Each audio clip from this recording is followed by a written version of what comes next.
All departments reporting full mission readiness.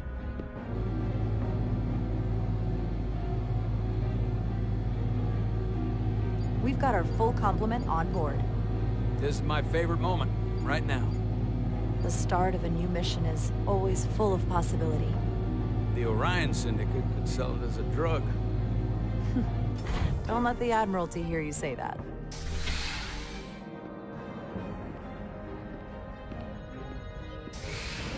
Captain on the bridge. Sit. Sit, everyone. You all know, I'm not big on speeches. We're embarking on the first mission since our refit. Let's make it a good one. Disengage docking clamps.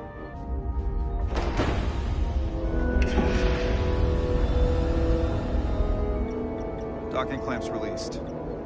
Thrusters ahead, Mr. Handar.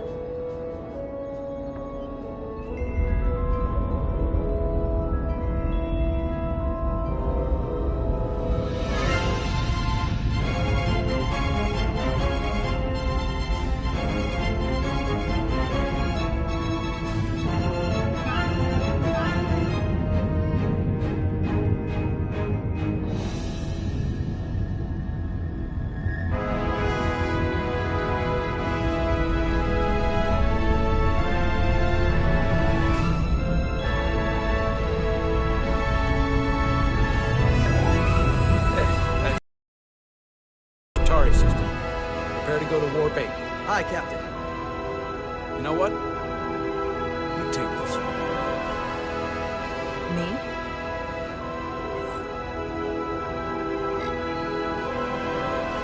Engage.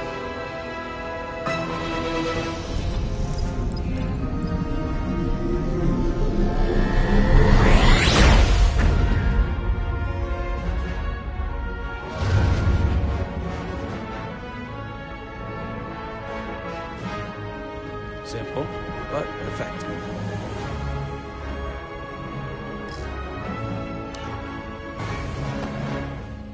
Easy. Thank you. I'm fine. Really, You don't look so good.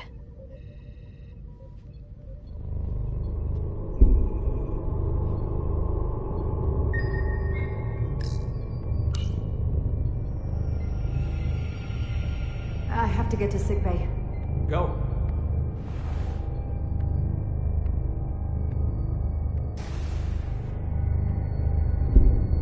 Commander, help me get her inside!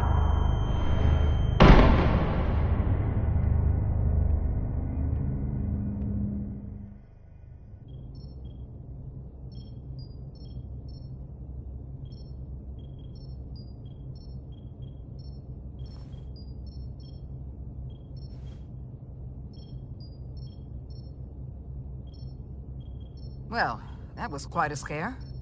A few minutes more and it would have been one of the shortest tenures on record for a first officer.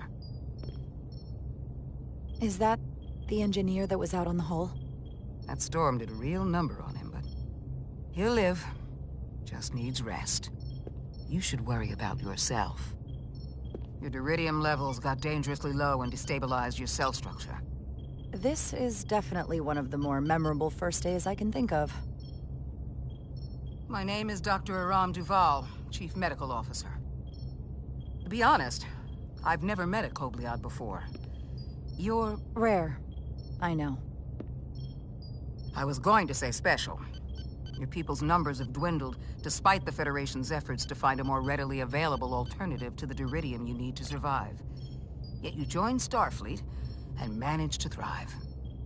I imagine the responsibility must be overwhelming. Maybe even a burden at times. I don't like the attention it brings. Being treated differently than everyone else. But you are different. That's not something you can change. True. But sometimes it makes it even more difficult than it already is. And don't worry, I won't treat you like a science experiment. I just do the science and leave the experiments to Solano. You don't agree with his methods? I don't agree with his definition of acceptable risks. Not when the lives of your crew are at stake. My professional opinion is that the accident took a toll. More than he's willing to admit.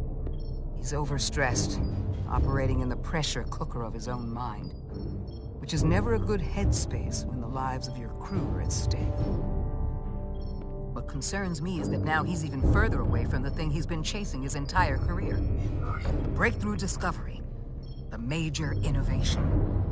Something he can put his name on. I hear you. But that's my job, isn't it? To make sure that doesn't happen. And we don't lose sight of the bigger picture. Which is exactly why I'm so glad you're here. We need you now more than ever. I have to admit, I was concerned when I heard what happened on the bridge. You just followed Solano's orders despite having better options in front of you. Huh. I guess word travels fast around here. It's a small ship, and everyone's curious about the new XO. Fortunately, your cell structure's almost completely stabilized. And I'll spare us both the lecture, but I do feel it's my responsibility to remind you, without regular infusions of Duridium, you will not live. It's as simple as that. Understood. Then, my work here is done.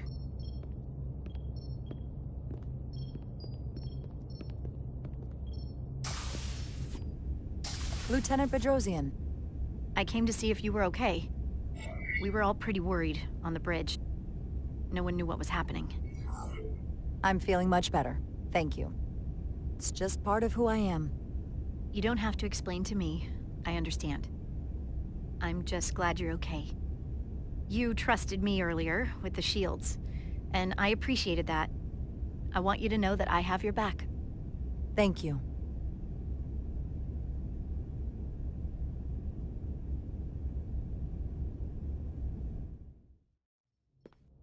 Now, Carter, the emissions that gave you that burn are quite unusual, like everything else that goes with this storm.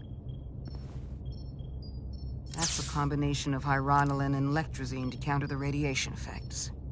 That should help speed your healing. She's come by a couple of times to see you already. Be brief. It's good to see you awake again. I was starting to get worried. Not that you aren't in good hands with Dr. Duvall. You did take one hell of a shot, though. Come on, you know you can't get rid of me that easy. Don't push me, Diaz. You do not want to see me try. No, nope. I am not getting on your bad side. I am a formidable enemy. Millie was looking in on you too, by the way. But since it's just us right now, I had a chance to think about this while I was away. And I thought it was important that I just come out and tell you. Instead of tiptoeing around it. Or worse, leaving it unsaid. Now, this is just a guess, but you like me. Is that what this is? How'd you know? Must have been pretty obvious.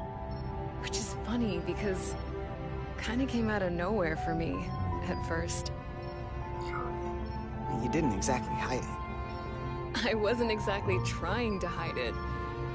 But since it's that obvious, we've been really good friends for a long time. I want to see if there's more between us than just being friends. Are you sure about this? They're my feelings. Of course I'm sure. I just mean, seeing me in here, after we almost got killed out on the hull. I felt this way before that, Carter. I like you. And I think there could be something more for us. So, what do you say? I like you too, Miranda. And I'd like to see where this goes. Good.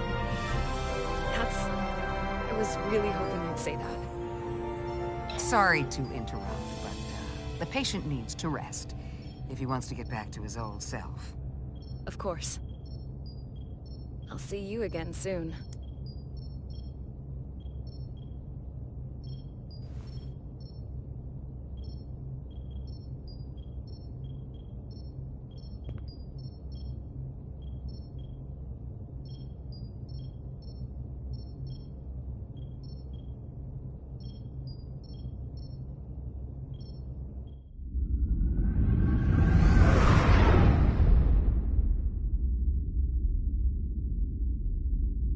approaching the rendezvous point outside Atari space. Helm, bring us out of warp. Dropping to impulse.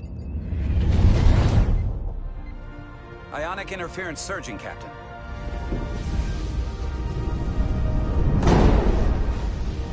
Shield integrity holding. We can take it. We are at the correct coordinates to meet the shuttle. Commander Rydek, find us our diplomat, if you will. Aye, Captain. Let's reduce the noise. Filter out environmental signals. I can manually tune what's left for Federation signal types.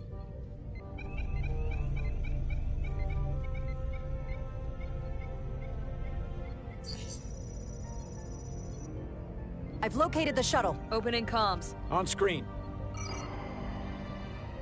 Shuttle to Resolute. Shuttle to Resolute. Debris field. Lost maneuvering.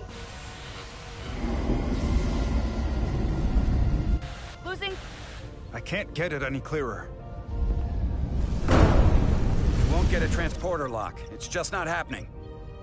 Power up the tractor beam. We'll pull them directly into the docking bay.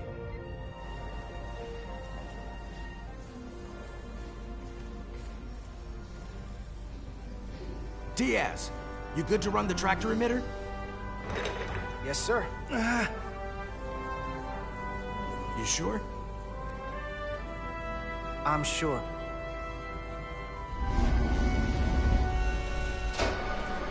Come on, Diaz. First thing, lock onto the shuttle and stabilize the rotation.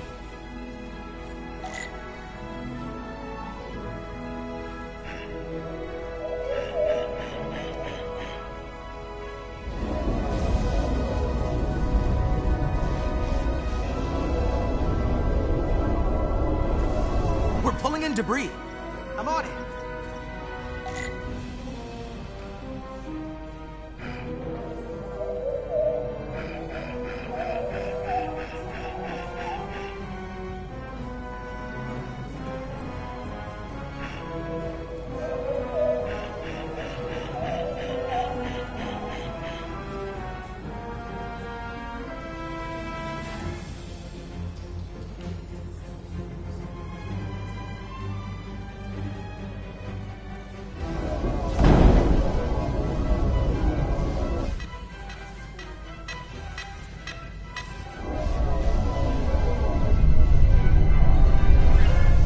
That's gonna take out the shuttle. Here's the bridge. There's a large piece of debris headed for the shuttle. The tractor beam can't handle it. Can our shields take it? I believe so. Commander Rydek, plot an intercept course. On it.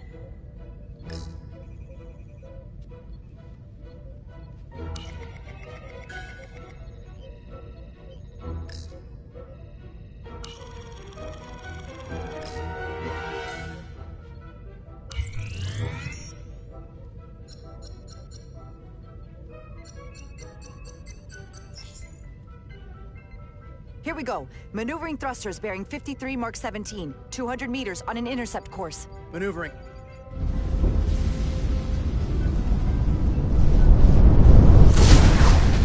Got it. Whoa! Someone's working hard on the bridge.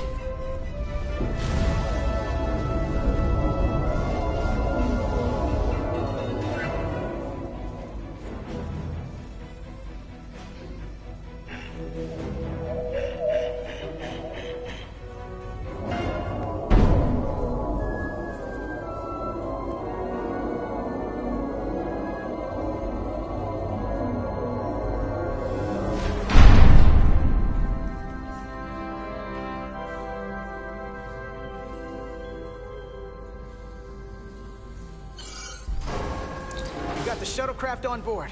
Good job. We're on our way down to meet them.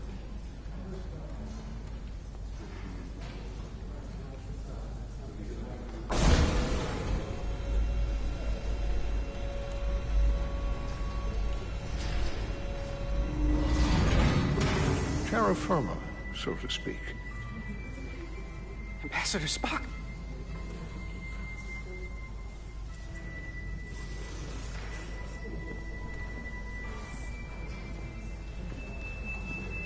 The captain will be right down to meet you, sir. In that case, I will wait for him here.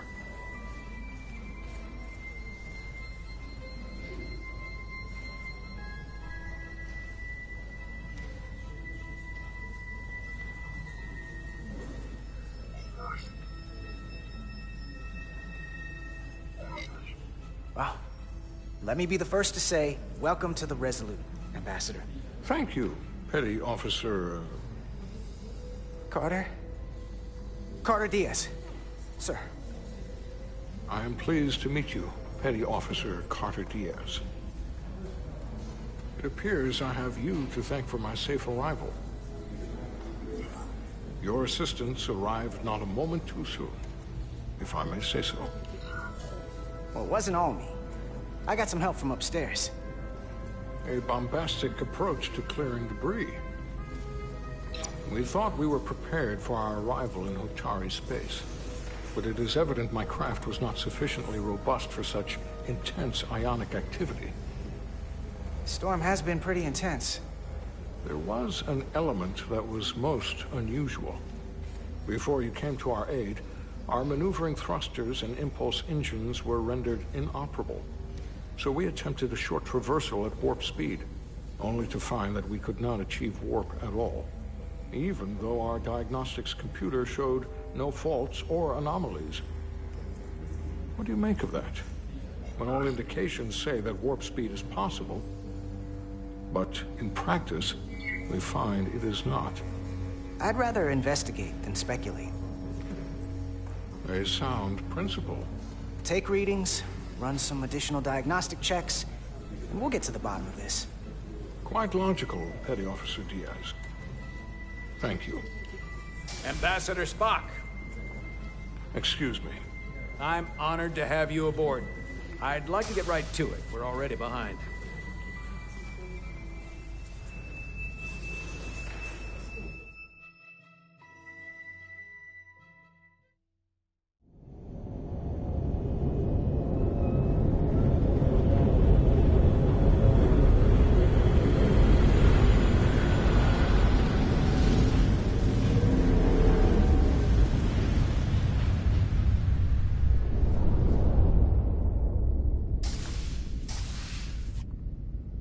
Ambassador Spock, my senior staff.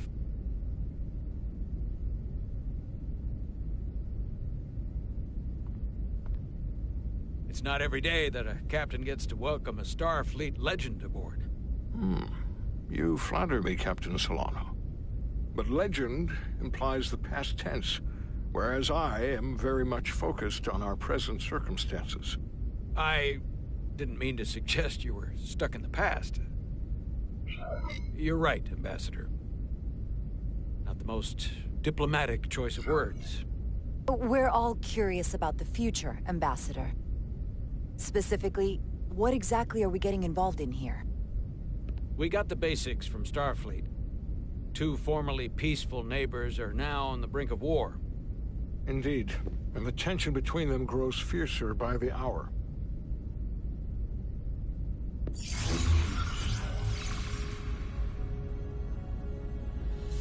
Lydia and Hotari. The Lydians are the more advanced species. They made first contact with the Hotari over a century ago. This is Tau, the Hotari moon. It is rich in dilithium, and for decades, the Hotari and the Lydians have shared a mining operation there. The Lydians provide the technological resources, while the Hotari have served as the labor force. The stability of that arrangement was the source of their peace. Until recently. The Hotari have suddenly and forcefully seized control of the mining operations and expelled the Lydians from their system. That is the official story, as told by the Hotari when they requested Federation mediation. But the details remain scant. Communications between all parties have been limited by the ionic interference.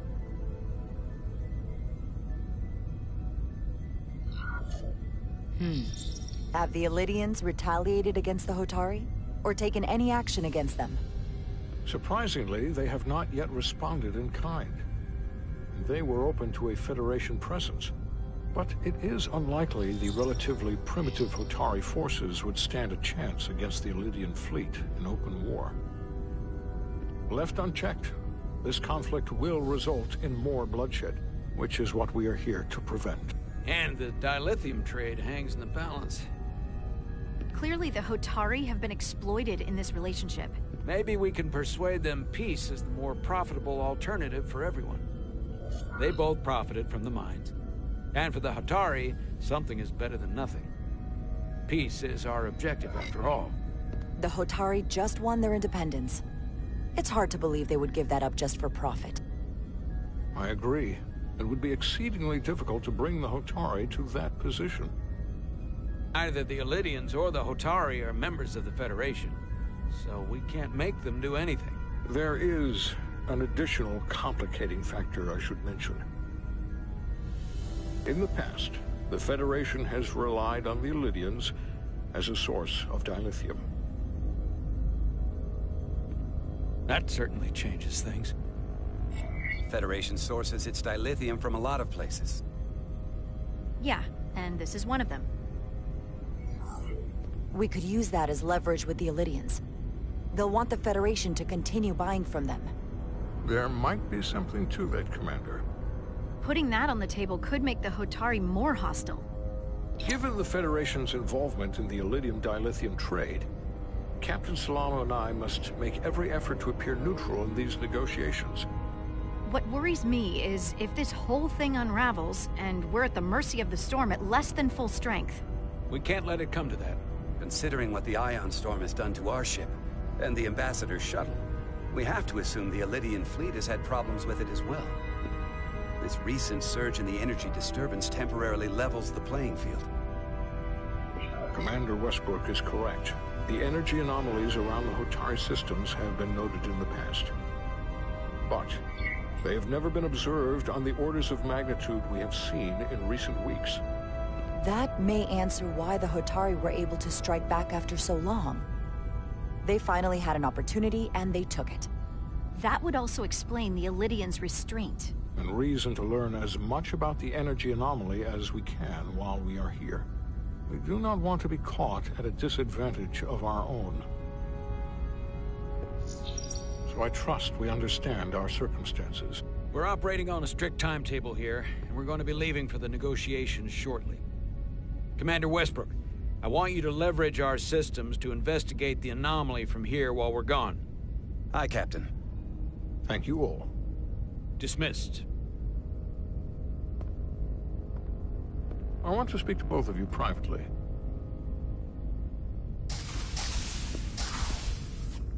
Ambassador Spock, I'd like to make a formal introduction.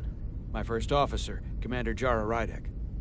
Commander, as you are aware, there are limits to what Captain Solano and I can do in our official capacity as representatives of the Federation. But someone in an unofficial capacity, your first officer, for example, would not be bound by those restrictions. Commander Rydek could ingratiate herself to certain parties behind the scenes, where they may be more candid in revealing information that could lead to a resolution. She certainly goes her own way. Maybe that helps in this case. It would be unconventional, but I'm not opposed to it. I'm honored to be included in the negotiation process. You're not just included, you are instrumental. Well, I hope Commander Rydek will have more luck finding out what really happened than we will through official diplomatic channels. The fate of the negotiations, the interests of the Federation, and the prospect for peace may very well depend on it.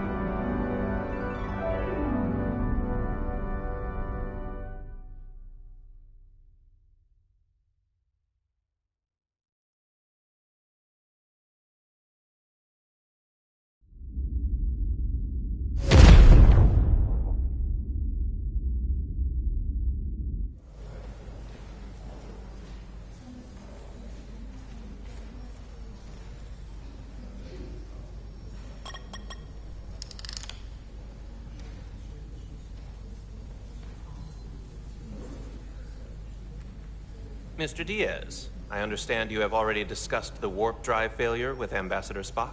I have. It is imperative that the Ambassador's shuttle be flight ready.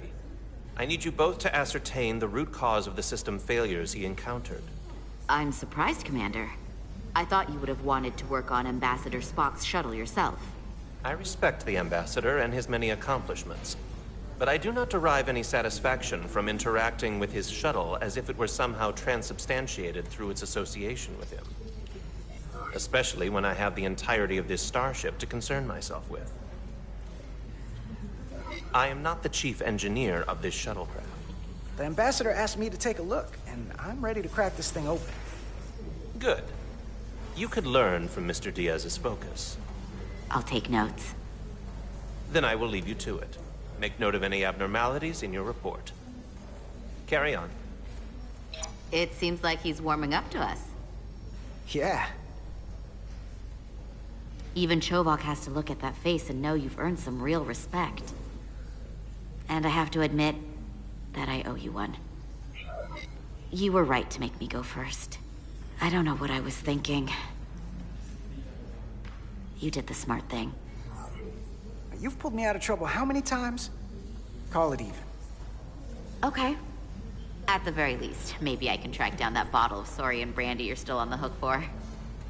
But first, we have work to do.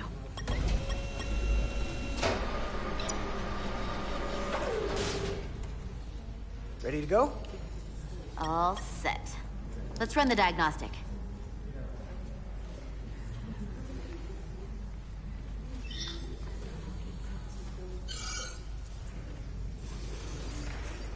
So...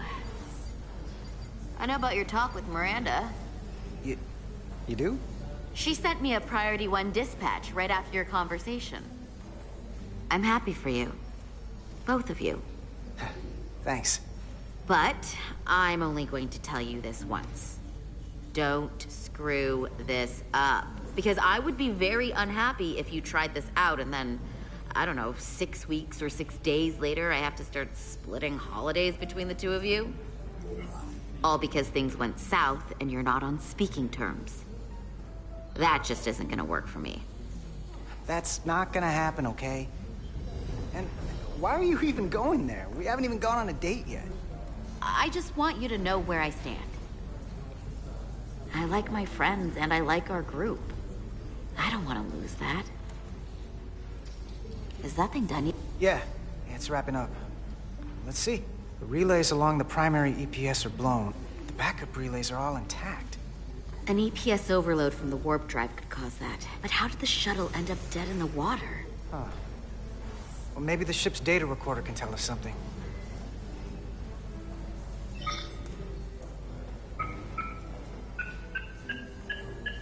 Here. They were only about 8 minutes from their plotted warp point. No faults, just those warnings. What are they?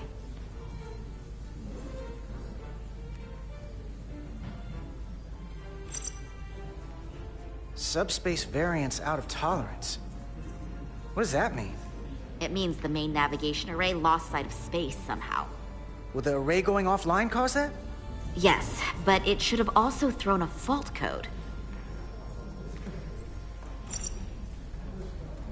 There was a complete warp cascade failure. Wow. They're lucky the shuttle didn't turn inside out. Makes me think the computer panicked on the warp field equation. The warp field became inverted suddenly. I've seen this happen when the center warp coil cracks. A cracked warp coil throws a fault code. Still, we should take a look. Any one of these failures should have thrown a fault. If it was caused by a system failure. None of this caused the relays to blow.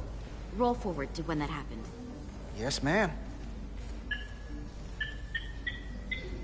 So here, they take a moment to get their bearings and they attempt to re-engage the warp drive.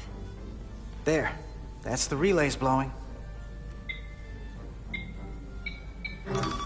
And look, there's another warp system alert. They're all the same. Subspace variance out of tolerance, or warp inversions. Finally, there's a complete warp cascade failure. Then it's one of two things. Either a warp coil is cracked or the navigation array is offline. That makes sense. Divide and conquer. You want to check the warp coils or the navigation array? I'll check the other. Let's not overcomplicate this. One of these systems is likely broken. I'll check the navigation array.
Navigation array checks out, so it must be a coil.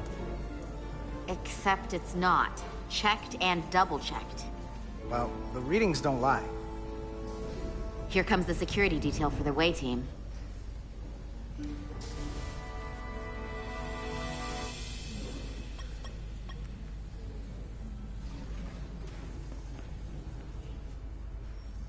Hey. I'm not here. We're escorting the negotiating team to the surface as soon as they come down from the bridge. I don't want to interrupt some important work. I was just hoping to see you before I go. The captain and the others will be here any minute now. Should be an interesting ride down to the surface. Come on, I'm never too busy to make time for you. That's not true. No, but I am glad you came by. No, that's more accurate. I gotta be precise with you, huh? Hey, Maris. Aren't these those button pushers you're always hanging out with? And you're the phaser jockeys we always beat in Parisi squares, right? All aboard for Hotari. That another one of the captain's railroad things? Gotta be. I just usually zone out by the time he gets to the whole, steam engines were the warp drives of their day part. Catch y'all later. You don't want to miss your train.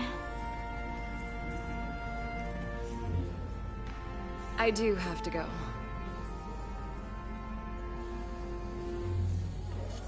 Not gonna lie, I'd rather not leave right now.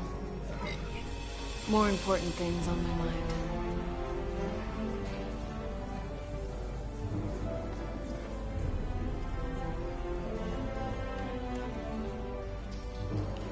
That was nice. Yeah, it was. Save some of that for when I get back. You've got a deal.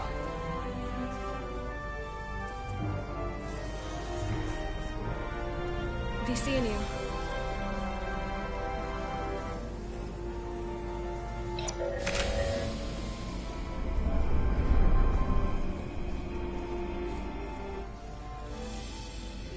Etzelar Diaz. If you could float back down to reality, we still have a ways to go. All right, where were we? So, the warp coils in the navigation array are fine, but the nav computer doesn't seem to think so. I'm out of ideas short of field stripping the shuttle from bow to stern. You wanna take this out of the shuttle and throw it on the bench? Oh, real hands-on maintenance. I like it. Okay, the nav computer is patched into the ship. The ship's computer can double-check our work. If the shuttle's nav computer is putting out false data, we'll know it. Let's run through the shuttle's logs again. Running now.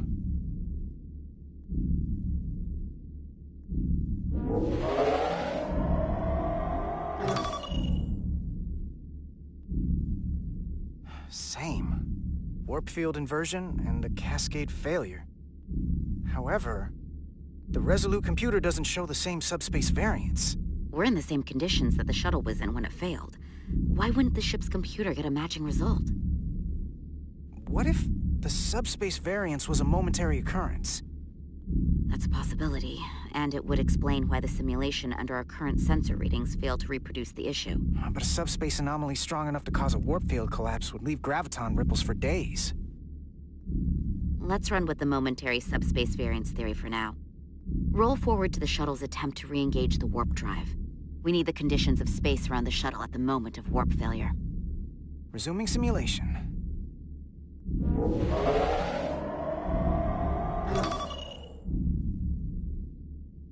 Error in warp field calculation. Cochrane formula variables are out of range. That right there. Take the shuttle sensor data from that moment. Computer, why did the warp field calculation fail? Warp field pressure returned non-orthogonal. Results are undefined. That doesn't help. Wait, what if we use a different ship? Put the Resolute into the simulation instead of the shuttle. Yeah, it should warp just fine. Unless... Computer, run the simulation with the Resolute.